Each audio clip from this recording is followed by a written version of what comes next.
O Senhor esteja convosco. Ele está no meio de nós. Proclamação do Evangelho de Jesus Cristo, segundo João. Glória a vós, Senhor. Houve uma festa dos judeus e Jesus foi a Jerusalém. Existe em Jerusalém, perto da Porta das Ovelhas, uma piscina com 5 pórticos, chamada Betesda em hebraico. Muitos doentes ficavam aí deitados, cegos, coxos e paralíticos. De fato, um anjo descia de vez em quando e movimentava a água da piscina. E o primeiro doente que aí entrasse, depois do borbulhar da água, ficava curado de qualquer doença que tivesse. Aí se encontrava um homem que estava doente havia 38 anos. Jesus viu o homem deitado e, sabendo que estava doente há muito tempo, disse-lhe: "Queres ficar curado?" O doente respondeu: "Senhor, não tenho ninguém que me leve à piscina quando a água é agitada. Quando estou chegando, outro entra na minha frente." Jesus disse: "Levanta-te, pega na tua cama e anda." No mesmo instante, o homem ficou curado, pegou na sua cama e começou a andar. Ora, esse dia era um sábado. Por isso os judeus disseram ao homem que tinha sido curado: "É sábado, não te é permitido carregar tua cama." Ele respondeu-lhes: "Aquele que me curou disse: pega a tua cama e anda." Então lhe perguntaram: "Quem é que te disse: pega a tua cama e anda?"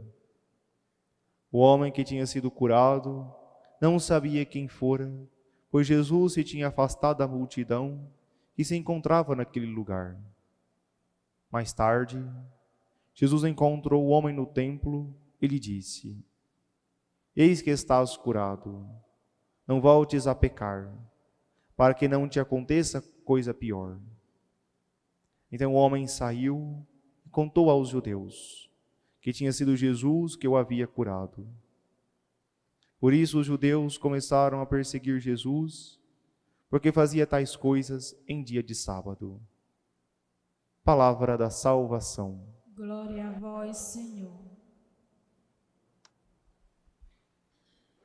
Caríssimos irmãos e irmãs, ouvimos o Santo Evangelho que relata a cura desse homem que há 38 anos era paralítico e estava ali esperando à beira dessa piscina para ser curado.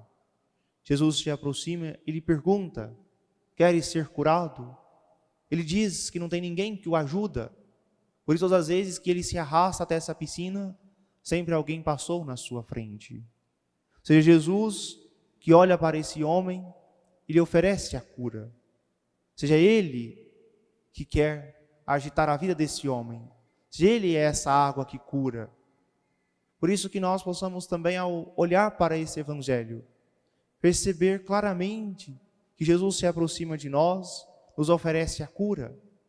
E quantas vezes nós estamos, há tantos anos, aguardando um milagre, aguardando pacientemente uma cura. Ou seja, isso também demonstra que esse homem, ele tem uma esperança. Ele nunca desistiu. Ao longo de longos 38 anos, ele se arrastava para aquelas águas, na esperança de ser curado. Que nós também, quantos anos estamos lutando por uma graça, por uma conversão? Há quantos anos nós estamos lutando para alcançar de Deus um milagre? E que nós possamos ter de fato uma esperança otimista. Mas é o Senhor que vem e muda a situação desse homem.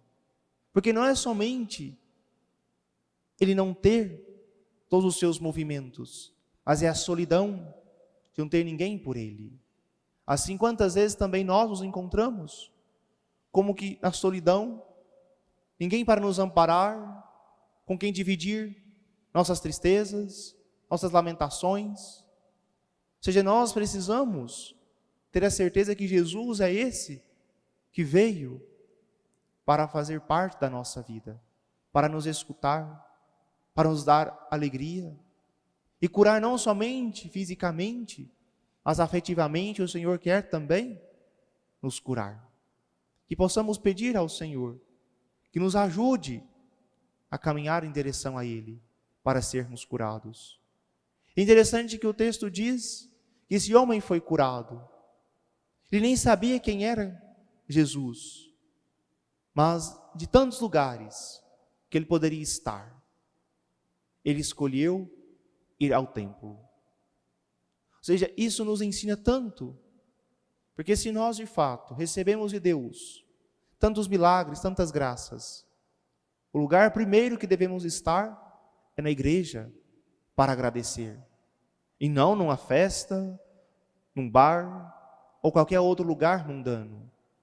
Seja importante observar esse detalhe atento do texto, que nós também possamos sempre estar na igreja para agradecer todos os milagres que o Senhor nos faz, sejam grandes ou pequenos, mas tudo nos vem do Senhor. Nós possamos louvar e bendizer ao Senhor pelas graças que Ele nos dá. E rezemos também por tantas pessoas que ao receber uma graça, não voltam à igreja para agradecer. Elas não vêm mais. Seja importante nós rezarmos para que aquela graça alcançada se torne uma ocasião de amar mais a Deus, de servir mais ao Senhor. E não somente receber uma graça e viver a vida longe do Senhor. E o texto conclui dizendo que Jesus se encontrou com este homem. Ele diz para que ele não tornes a pecar, para que não te aconteça coisa pior. Ou seja, qual é a coisa pior? Irmos ao inferno, nos apartarmos eternamente do amor de Deus. É isso que devemos temer sempre, nos afastarmos eternamente do Senhor. Porque tribulações, doenças, limitações sempre teremos, mas sempre enfrentaremos isso com o Senhor. Mas se nós nos afastarmos do seu amor, se nós nos fecharmos em nós mesmos, aí sim, é o pior que poderia nos acontecer. Por isso insisto tanto nisso, que nós possamos de fato amar o Senhor verdadeiramente, e que nós possamos de fato evitar tudo que nos afasta do seu amor, que nós possamos correr para os braços de Deus e afastar-se cada vez mais das astúcias de Satanás. Pois no nosso século, qual é a grande vitória de Satanás? Colocar na mente das pessoas que ele não existe, que o inferno não existe. Quantas pessoas duvidam da existência do inferno e diz que isso é uma história inventada da igreja para inculcar medo nas pessoas e controlar as suas vidas? Quantas pessoas que criticam a noção de inferno, mas é o próprio Senhor que diz que existe.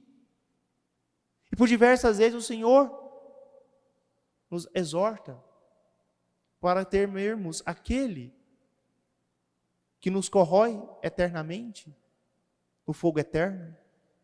Mas de repente, nós vivemos uma vida tão desregrada, que achamos que aquele é o único modo de viver. Nós achamos que a vida se resume a este mundo. Tantas pessoas que dizem, morreu, acabou, exclui a eternidade da alma, é somente prazeres momentâneos, é somente coisas efêmeras e passageiras. Ou seja, coisa pior nos acontece que sermos paralíticos. Mas nós nem sempre pensamos nisso.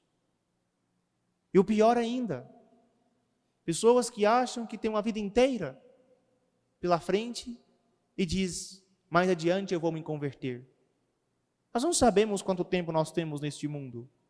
Eu sei que tenho hoje, que tenho agora, para mudar de vida. Quantas pessoas que insistem em permanecer no mal e no pecado, porque quer deixar para a última hora a sua conversão. Que estão de fato empedernidos no mal. Quantas pessoas que nós conhecemos da nossa convivência, que diz, no final eu vou para a igreja, está muito cedo, mas adiante eu vou. Quem diz que você tem mais amanhã e depois e depois? Se você morresse hoje, você tem a certeza que irá viver eternamente com Deus no céu? Ou que irá ao menos ao purgatório, que é a antessala do paraíso? Ou seja, que nós possamos ter consciência e meditarmos também sobre a nossa morte e das pessoas que nós amamos. Porque quando eu medito sobre a minha morte e das pessoas que eu amo, eu me comprometo a viver melhor a minha vida cristã. Eu me responsabilizo mais pelas minhas ações e eu consigo caminhar mais para perto de Jesus. Quando eu penso que um dia não mais terei a chance de me converter, eu não vou desperdiçar nenhuma ocasião que o Senhor me dá. E aqui nós também aplicamos que muitas pessoas que estão ali, paralíticas na fé, que estão impossibilitadas de colocar em prática a sua fé, precisa apenas que alguém as leve até essa piscina, que leve essas pessoas até Jesus.